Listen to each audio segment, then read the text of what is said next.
আরেকটা কোম্পানির নাম বলবো, যেটা কিনা হচ্ছে 52 লয়ে চলে আসছে কোম্পানিটা। আর কোম্পানিটা হচ্ছে মেন কাজ হলো হচ্ছে ইলেকট্রিকের মোটরসাইকেল তৈরি করা। তো কোম্পানিটার নাম ওলা,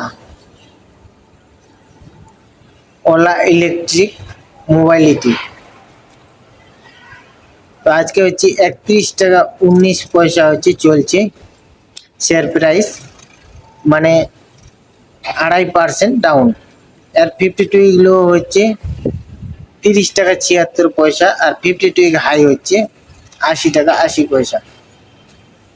তো দেখতে পাচ্ছ আজকে হচ্ছে 52% হচ্ছে বাই অর্ডার আছে, আর 47% হচ্ছে সেল অর্ডার চলছে। এর মার্কেট ক্যাপ হচ্ছে 14,093 crore, মানে আর কি মিড ক্যাপ কোম্পানি। এর পিবি রেশিও হচ্ছে 3.25। এর মানে হলো আপনি যদি এই কোম্পানিতে 3 টাকা লাগান তো কোম্পানি আপনাকে 1 টাকা দেবে। এর পিই রেশিও দেখতে পাচ্ছেন 6.18, আর ইন্ডাস্ট্রিজ পিই রেশিও হচ্ছে 27.77। মানে এই সেম কোয়ালিটির যে কোম্পানিটা আছে, এই মানে এই কোম্পানিটা যে আছে এরকম সেম কোয়ালিটির কোম্পানি থেকে এই কোম্পানিটার হচ্ছে একটু কম দামে পাওয়া যাচ্ছে। ডেট টু ইকুইটি হচ্ছে 0.72। আর ওই দেখতে পাচ্ছেন -52.51। এর মানে হলো আরোই মানে হলো হচ্ছে ধরুন কোনো এক কোম্পানি আছে, সে কোম্পানি যে প্রফিট কামাই করছে, এবার সেই প্রফিট থেকে কোম্পানি তার শেয়ার হোল্ডারদের টাকার কত পার্সেন্ট কামাই করে দিচ্ছে, এটাকেই বলা হয় রিটার্ন অন ইকুইটি।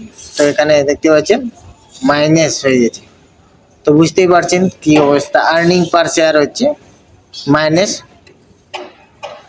টাকা 17 পয়সা ইপিএস, মানে হচ্ছে কোম্পানি তার শেয়ার প্রতি কত টাকা করে হচ্ছে কামাই করে দিয়েছে। তো দেখতে পাচ্ছেন এখানে মাইনাস দেওয়া আছে। তো বুক ভ্যালু 9 টাকা 84 পয়সা, ফেস ভ্যালু 10। তো এর রেভিনিউ দেখতে পাচ্ছ, রেভিনিউ কমতে কমতে প্রথমে ছিল 1,314 crore, তারপরে হচ্ছে 1,172, সেটা কমতে হচ্ছে 896, তারপরে একদম সেপ্টেম্বর 2025-এ 756 crore চলে আসছে।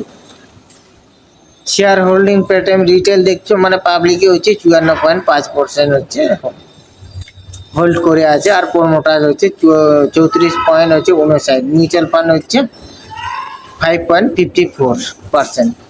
তো এগুলো সব আর কি দেখে নিবে। তো এরপর চলে যাব হচ্ছে মানি কন্ট্রোলে।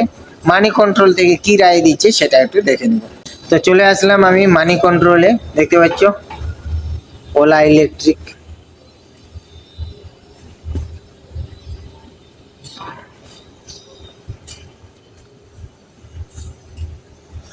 তো এবার মানি কন্ট্রোলের রায়টা একটু দেখে নিব, কি রায় দিচ্ছে এই কোম্পানির উপর। 50% বাই আর 50% সেল, আর 0% হোল্ড করতে বলছে। এর একটু হচ্ছে এবার আমরা দেখে নিব হচ্ছে ব্যালেন্স শিটটা।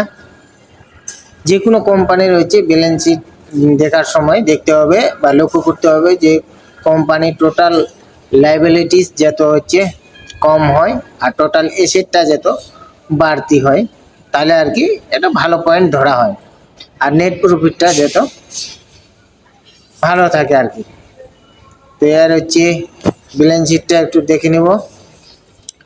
দেখতে পাচ্ছেন হচ্ছে মার্চ 2022-এ হচ্ছে এর ছিল হচ্ছে টোটাল 5,395 crore, সেটা বাড়তি হয়ে হচ্ছে 7,735 crore। আর হচ্ছে লাস্টের দিকে হচ্ছে মার্চে 2025-এ হয়ে গেছে হচ্ছে 11,075 crore লাইবিলিটিস, মানে আর কি খরচা, যাবতীয় খরচা হাবি যাবি নিয়ে আর কি। এবার টোটাল এসেটটা দেখে নেব। দেখতে পাচ্ছি 5,395 crore ছিল। এটা কবে ছিল?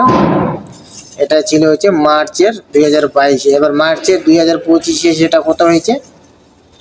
টোটাল এসেট হয়েছে 11,075 crore টাকা।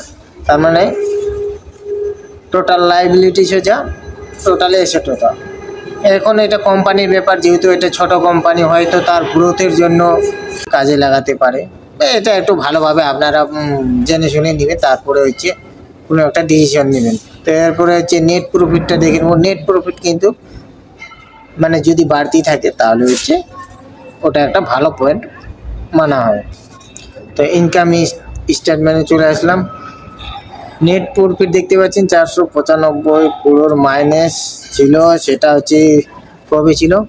সেপ্টেম্বর 2024। এবার সেপ্টেম্বর 2025 সেটা কত হয়েছে? 418 crore।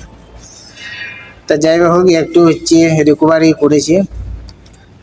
তো আমি এটুকুই বলবো যে যে কোনো শেয়ারে ডাইরেক্ট বাই করতে গেলে কিন্তু আগে আপনারা অবশ্যই হচ্ছে সেই কোম্পানিটার ব্যাপারে ভালোভাবে জেনে নেবেন, তারপরে যদি ইনভেস্ট করার মন হয় তাহলে করবেন, না হলে অ্যাভয়েড করতে পারেন।